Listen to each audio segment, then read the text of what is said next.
Hello, you're watching Context. I'm Orkan Amashov here.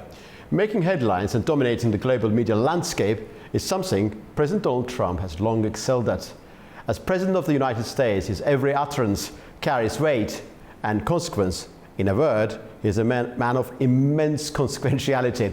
Following his meeting with NATO Secretary General Mark Rutte and speaking in his presence in the Oval Office before the press, President Donald Trump openly threatened Russia and unveiled what he termed a new plan for Ukraine.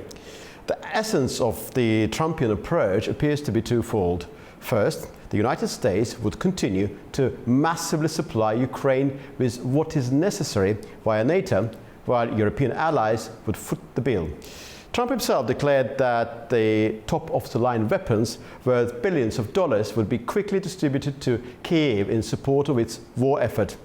Well, secondly, the plan includes the imposition of 100% secondary tariffs on any of Russia's trade partners should a deal with Ukraine is not attained within 50 days. In plain terms, countries trading with Russia would face punitive taxes if they seek access to the US market. Although Russia is already grappling with some considerable significant economic challenges, there's been no sign of panic in Moscow as yet. And also, rather intriguingly, President Donald Trump also made fleeting reference to the Azerbaijani-Armenian peace process, saying that the two sides appear to be moving towards a successful outcome. Joining me now from Brussels is Vlad Altianu, senior analyst in EU foreign policy. Vlad, welcome to Context. Thank you for having me. A pleasure to be here. Thank you very much indeed. Before talking about that meeting of President Donald Trump with NATO General Secretary and that particular press conference wherein Trump was making very important announcements, let's talk about the way he thinks in general. It has recently been suggested by Steve Rosenberg, his BBC correspondent based in Moscow, that any analysis of Donald Trump's evolving thinking on Russia risks becoming outdated almost immediately because he's changing his mind on a regular basis. Many seem to agree with this assertion. Do you as well? Yeah, I think Donald Trump is somebody very transactional, clearly. He would make a decision, he would make it public, he will test it. It's a working hypothesis, basically. Yep. In function of what the feedback would be, he would make another decision that he will announce publicly to test it again. And that goes on a number of things. It goes to peace discussions, it goes to tariff discussions, it goes to quite some different parts of the world, different geographies, but also different subjects, all of which are extremely complex. And I think this is yet another example of testing and of seeing how the other party would react to it. Clearly, the 50 days given to Russia to reach peace, but also, his offer towards Azerbaijan and Armenia. So I think generally it's testing the ground to see what will stick and what will not stick. And in function of what does stick or it doesn't stick, he will make another decision, which may seem contradictory, simply because, in a normal foreign affairs context, you do not change such decisions immediately. You have a strategy and you have a long-term approach, and then you have tactics, which may change on a rather short or medium term, but strategy and tactics are different things. In the case of President Trump, I think they serve the same main purpose, and I think mainly what he has is tactics, and he probably hopes that by some of tactics he may derive at a success, which then would look like a strategy. So that's how I view personally those changes and this type of negotiation. Very interesting indeed, Vlad. We'll come back to the point about Azerbaijan, in peace process later, of course. Let's now focus on Russia and Ukraine. And let's examine that plan of Trump's plan piece by piece. What is it that Ukraine is now set to receive? That is a very, very good question. Let's assume that there will be miraculously an agreement in 50 days. So let's assume that Russia would follow that seriously. And I think President Trump believes that Russia may follow this time around seriously because he is considering putting significant tariffs. There are discussions of very high double-digit figures, up to triple-digit figures on the tariffs that he could impose to Russia. So probably he thinks because of that, Russia may have a different incentive to actually rush towards a peace. The signals from Moscow, I think, were very clearly contradictory to that. So I don't think that Russia considered that as a serious enough threat to rush into a peace. I don't think that actually that's a plan there. But assuming that that will get to that point, what Ukraine can get from the United States is still a question mark. What Ukraine can get in a peaceful situation out of the European Union, I think it's much more clear. I think it's a clearer path towards accession discussion, a clearer path to bringing Ukraine into the European Union. But what Ukraine could get from the United States in particular, if that would be, if peace would be achieved, is a whole different question. I do not think that Ukraine will get from the United States, at least not in the short term, and under President Trump, an offer to join NATO. I think the discussion in terms of the so-called rare earth and negotiations evolved in between Ukraine and the United States, that is for sure. But at the same time, the reality of the front makes it a very difficult deal to implement altogether. And a lot will depend if peace would be achieved, under which conditions that peace will be achieved, and where exactly will Ukraine control the territory and where exactly Ukraine will not control the territory. I think that is very, very important for the Ukrainian-US deal to actually function properly. So peace, yes, but under which conditions? That's a very, very important point. Peace for Ukraine towards the EU mean one clear thing, I think, or clearer thing today. Peace for Ukraine in terms of the US-Ukraine relations, in terms of concrete steps forward, I think this is still a bit in the gray zone. I don't think that it's very clear as yet. We earlier talked about the way Trump thinks. You said that his strategy and tactics for him are self-same. He's very, all of the tactics part of the strategy, effectively. He's a very unique person, a person of immense consequentiality, who cares about his reputation, who cares about his legacy, of course. Don't you think that when he says that I spoke to Trump and he seems to be a nice chap, a nice person, President Putin, but next day I realized that he's actually striking all the hospitals in Ukraine? I mean, to what extent is he concerned about his image when he appears to be somebody who has been defeated, at least in the context of negotiations, by Vladimir Putin? I think what President Trump does is mainly addressed to his own constituency. So basically, it's mainly addressed to the American people, which do not, I don't think that they do know very deeply and intimately how foreign relations happen and how, Russia would react or Russia would not react.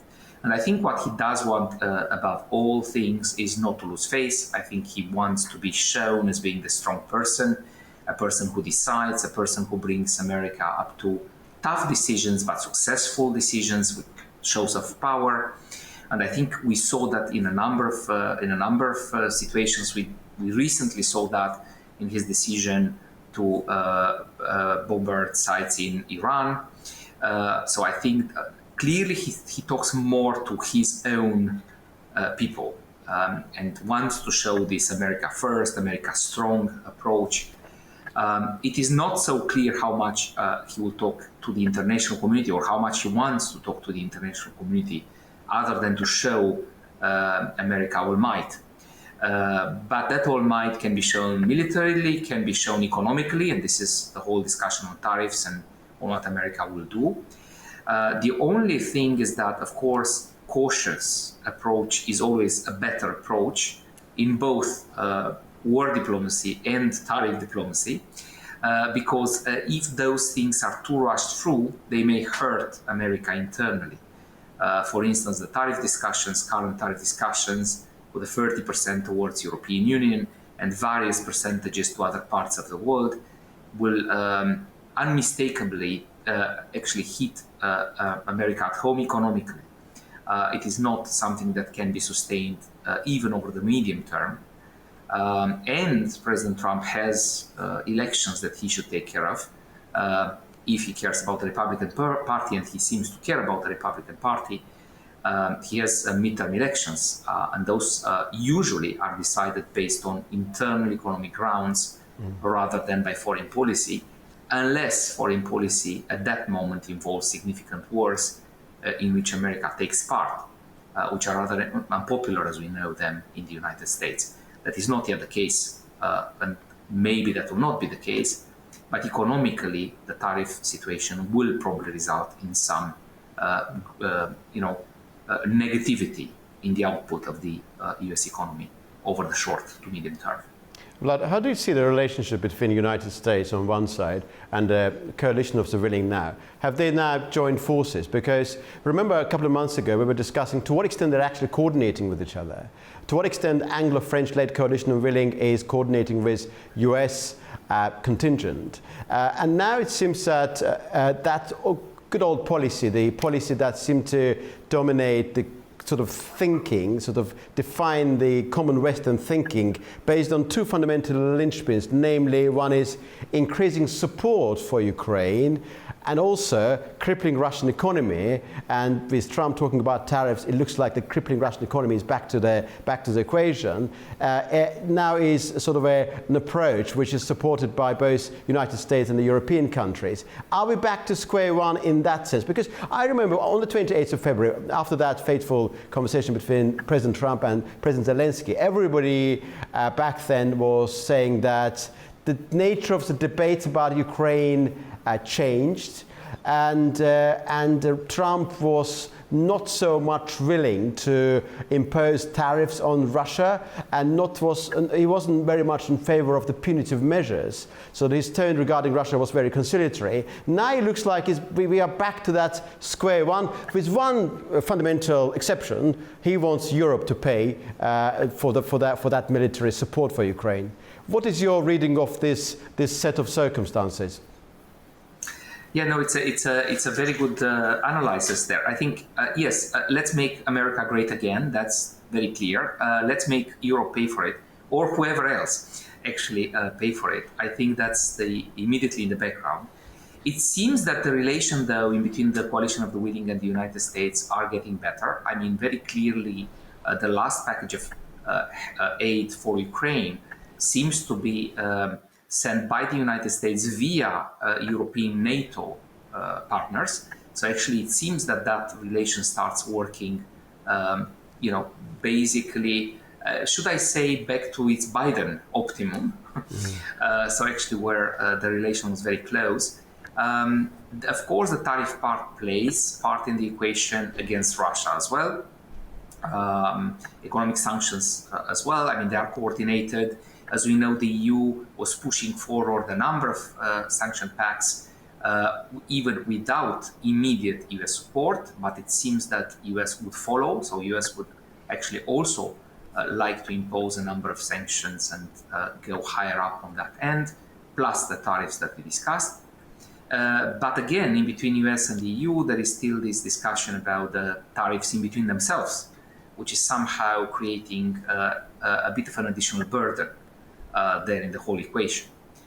So it remains to be seen. I think the next few months will be extremely, extremely important. It's very important to see what happens in these 50 days. Mm-hmm. Will those 50 days mean a significant ramp up of American assistance to Ukraine? Will those 50 days mean a significant increase in the sanctions regime that the US is putting against Russia on top of the EU one? So ramping that economic sanctions regime. So it's very, very, very, very interesting to see how that will unfold in between now and basically pretty much the end of August. And after that, it remains to be seen if those actions, if they are taken, if those actions will actually have an immediate impact, or rather, if Russia, the impact of Russia will be somehow limited. It seems that the Russian economy is starting to show signs of serious stress. Let's see if those 50 days, together with significant sanctions on both ends, EU and US, would change that, so would increase that or would not have a significant effect. I think all that remains to be seen in the next basically in the next 50 days, so up to beginning of September. It's very interesting. We talked about the coordination between Europe and the United States. Impression given is that within Russia, they are absolutely convinced that Washington, London, Brussels, they are actually coordinating properly. There is one common position. There's no particular divide between them. Steve Rosenberg recently wrote that he was attending this business forum and one of the MPs, I think, a member of the ruling party, approached him, and he's a natural British citizen. He said, are you going to bomb Iran? And Steve Rosenberg replied saying that, we mean we, United States, I'm British. He said, well, after all, the Britain decides whatever is happening in Washington, D.C. You know, this is absolutely critical to understand the Russian psyche and extent to which in Russia, very, very reputable people of distinguishable and high caliber people believe that Britain is actually exercising massive influence on Washington up until this point. Of course, we talked about secondary tariffs as well, Vlad. Interestingly enough, President Donald Trump, during that press briefing together with NATO Secretary General, mentioned about Azerbaijani-Armenian peace process as well, very, very briefly, very, very fleetingly. He was reading from the card, and that was very clear. It was very clear that this is not the subject that he is closely following. I think it would be fair to say, with all due respect to US President, he said something along the lines, we sorted out another one between Armenia and Azerbaijan, and I think that they are heading towards a successful outcome, he said. And interestingly enough, on the same day, Middle East Eye reported that US Ambassador to Turkey and Special Envoy to Syria, in a press briefing a couple of days ago, talked about the idea of US operator, special sort of commercial operator, the proposal being that this operator would manage that overland passage connecting Azerbaijan's mainland with Nakhchivan exclave. And the idea, according to Middle East reporting, was actually originated in Turkey. Then later, I think that I watched the video itself, he didn't say that. He effectively, Tom Barrack discussed the subject in a completely different setting. So, but of course, the timing is very interesting. That report and President Donald Trump saying, how do you evaluate, what do you make of Trump's interest in the Azerbaijani-Armenian peace process? So I think you're very right to see that actually he's looking what he believes are zones in the world in which he could intervene, he could bring peace, and then he can take credits for bringing peace in those regions, for sure. It is very much a transactional approach, again. But the question there is, we heard it before. So we heard it, if you remember, a number of times with the peace process in Israel, addressing, the Gaza issue, where also there was a clear proposal that, we'll kind of take Gaza and make out of Gaza, we'll have private operators securing it. The question of private operators always remains the same, I think. In international law, you would still need United Nations, you will still need preferably blue casques of the United Nations being on the site. You would need actually some form of legitimacy, of international legitimacy. Here, this international legitimacy is basically put in between brackets. Clearly, President Trump believes international institutions failed. They cannot ensure the security in various areas of the globe. So we'll take over with private initiatives. It is very, very dangerous to take such an approach for a simple reason, which is that such a private initiative needs to still somehow be protected. So in other words, from where is this legitimacy coming, and from where will the protection come if something happens? So in other words, those are conflict areas. If something happens, if conflict occurs, and if that private operator starts incurring casualties, who exactly is defending them? Who exactly will step in for them? What is the legitimacy? What is the mandate of such a power stepping in? Those are all very valid questions. And even if I realize how much we move towards a real world solution here rather than an international world-based solution, I still think that we need to somehow come back to an international-based solution before it is too late. Because such conflicts may escalate And we are lucky until now that such conflicts have not escalated. In the case of Iran and Israel, I think we are actually lucky that the last conflict has not escalated to something actually even bigger, where it would have been very difficult to stop it from further escalating. So I think initiatives are good, yes, but private initiatives, I will treat them with a lot of caution. Yep. With a lot of caution. I much more prefer public initiatives. But this idea has been floating within the media landscape for some considerable time. Armenians flatly rejected it. Azerbaijan effectively said that all sorts of ideas may come up and we could examine them. But ultimately, I think that both sides are not in favor of this proposal. It looks like this way, as far as I'm concerned, on the basis of my observation, and that has been the key sensibility dominating here, and probably of course naturally in Armenia. It has been said that, Vlad, President Donald Trump, as I said earlier, is very much concerned about his reputation, legacy, and he is seeking this peace prize, and that actually sort of explains his inclination towards quick fix, sort of a quick fixation of very complicated and intractable, well, somewhat intractable issues, and therefore he could be expected to be very much interested both in Gaza, also in Ukraine, also to what extent in Azerbaijan, Armenian peace process, which has its own logic, by the way, and purely bilateral process. I don't think anybody in Baku and Yerevan wants external interference in any form or shape at this stage. How important is this moment for President Trump to be a proper, acknowledged, sort of properly certified, a UN certified peacemaker this year? Well, I think he is clearly somehow running for a Nobel Prize for peace there. He clearly would probably like that, making peace around and finding fast solutions to those conflicts. But as you rightly said, all those conflicts that you mentioned actually have quite some long historic roots. There are a number of reasons why they are there. I think it is very, very important to have a very open and clear discussion in between the parties. I think in the case of Armenia and Azerbaijan, there is a peace treaty agreed. I think there the US could take a different approach, could allow them to further that and to further their negotiations. And why not use the tariff weapon, if I may, in a positive way? So in other words, encourage parties to arrive at a peace situation, a manageable one, a long-lasting one, a sustainable one, and gratify both parties by a very positive most favored nation status with the United States, or very positive trade relation with the United States.